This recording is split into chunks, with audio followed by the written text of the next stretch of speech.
আমাদের রক্তের ম্যান্ডেট দিয়ে আমরা এই অন্তর্বর্তীকালীন সরকারকে দেশের দায়িত্ব দিয়েছি, সংস্কারের দায়িত্ব দিয়েছি, বিচারের দায়িত্ব দিয়েছি, নির্বাচনের দায়িত্ব দিয়েছি।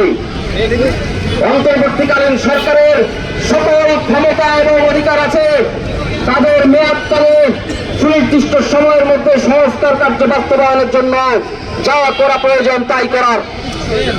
আমরা দেখতে পেয়েছি অন্তর্বর্তীকালীন সরকার সরকারি কর্মচারীদের আচার আচরণ নিয়ন্ত্রণের উদ্দেশ্যে একটি অধ্যাদেশ জারি করেছেন।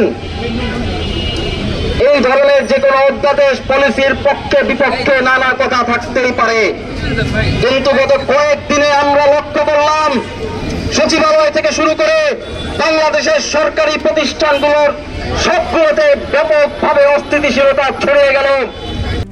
RICL TMX, যুগের পর যুগ স্থাপনা থাকে মজবুত। সবখানে সরকারি কর্মচারীরা তাদের আচরণ বিধি লঙ্ঘন করে, দেশের প্রতি তাদের শপথ লঙ্ঘন করে তারা একটি অচলাবস্থার সৃষ্টি করলেন। ভাই ও বোনেরা, সরকারি চাকরি একটি পবিত্র দায়িত্ব, দেশের জনগণকে সেবা দেওয়ার দায়িত্ব। সার্ভিস সেক্টরে পাবলিক সার্ভিসের উপর বড় কোনো সার্ভিস নাই। এই দায়িত্বে অনেক বাধা নিষেধ থাকবে। অন্যান্য চাকরিতে যে সুযোগ সুবিধা, যে ফ্লেক্সিবিলিটি থাকে, সরকারি চাকরিতে সেটা থাকে না। যারা সরকারি চাকরি করতে আসেন তাদের এটা জেনে শুনেই এই চাকরি করতে আসা উচিত।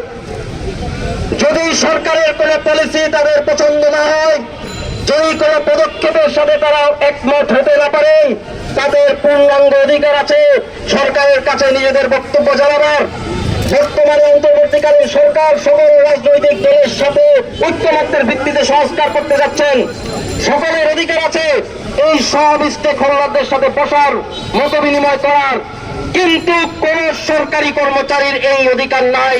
অন্তর্বর্তীকালীন সরকারের সংস্কার কাজ চলার সময় সারা দেশে অস্থিতিশীলতা সৃষ্টি করে, সারা দেশে অশান্তি ছড়িয়ে দিয়ে সংস্কার কাজে বাধা সৃষ্টি করে পতিত ফ্যাসিস্ট আওয়ামী লীগ সরকারের এজেন্ডা বাস্তবায়ন করার আমরা দেখতে পেয়েছি। গত কয়েকদিনে এই ষড়যন্ত্রটি বাস্তবায়িত হচ্ছে। আপনাদের যদি কোন অধ্যাদেশ, কোন সংস্কার প্রস্তাবে আপত্তি থেকে থাকে, সরকারি কর্মচারী আপনারা যারা আছেন, আপনারা আপনাদের নিজেদের জায়গা বুঝুন, আপনাদের লিমিট বুঝে আপনারা আগান।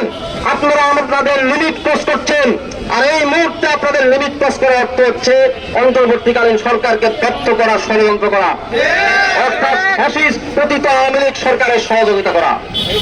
এই জন্য আজকে আমরা রাজপথে এসে হাজির হয়েছি।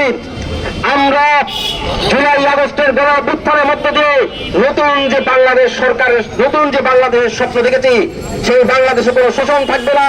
সেই বাংলাদেশের সরকারি অফিসে একজন কৃষক, শ্রমিক, মজদুর হবেন স্যার, এবং একজন পাবলিক সার্ভেন্ট হবে খেদমতগার। আমরা এই বাংলাদেশের স্বপ্ন দেখেছি। এই বাংলাদেশের জন্য মানুষ রক্ত দিয়েছে। এই বাংলাদেশ আমরা প্রতিষ্ঠা করব। ব্রিটিশ আমলের, মানদাতা আমলের আপনাদের যে উচ্চাভিলাষ, আপনাদের অহংকার, এইগুলা কিন্তু আপনারা টিকায় রাখতে পারবেন না। জনগণ জেগে উঠেছে, সংস্কার আটকায় রাখার আর কোনো উপায় নাই। আজকে অনেকেই অনেক কষ্ট স্বীকার করে কর্মসূচিতে উপস্থিত হয়েছেন। এখনো ঢাকায় মারাত্মক জ্যামের কারণে অনেকে এসে পৌঁছাতে পারেননি। আপনাদের সকলকে আন্তরিকভাবে ধন্যবাদ জানাচ্ছি। আজকে জুলাই বিপ্লবী ছাত্র জনতার কমন ব্যানারে যারা এসেছেন এবং আপনাদের সম্মতি জ্ঞাপন করেছেন, তাদেরকে আন্তরিকভাবে ধন্যবাদ জ্ঞাপন করছি। আমাদের এই কর্মসূচি চলবে। আমরা দেখেছি যে সচিবালয় থেকে শুরু করে সবগুলো সরকারি অফিসে কর্মবিরতি, ধর্মঘটের একটা হুমকি দেওয়া হয়েছে। এই হুমকি আমরা জনগণের প্রতি হুমকি মনে করি। আমরা সচিবালয় থেকে আমাদের কর্মসূচি শুরু করলাম, সারা দেশে এখন আমরা ছড়িয়ে যাব। জনগণের শক্তি দিয়ে আমরা পুরনো ঔপনিবেশিক শোষণমূলক যে প্রতিষ্ঠানগুলো আছে এটাকে মোকাবেলা করব। তারপর আমরা দেখবো কারা টিকে থাকে ইনশাআল্লাহ। সেই লড়াইয়ে আপনাদের সকলকে আমাদের পাশে পাবো এবং সেই লড়াইয়ে আমরা আমাদের কাঙ্ক্ষিত লক্ষ্যে পৌঁছাতে পারবো, এই আশাবাদ ব্যক্ত করে আজকে বক্তব্য শেষ করছি এবং কর্মসূচি এখানেই শেষ করছি। ছোট্ট একটা মিছিল করে আমরা এখান থেকে আজকে চলে যাবো। পরবর্তী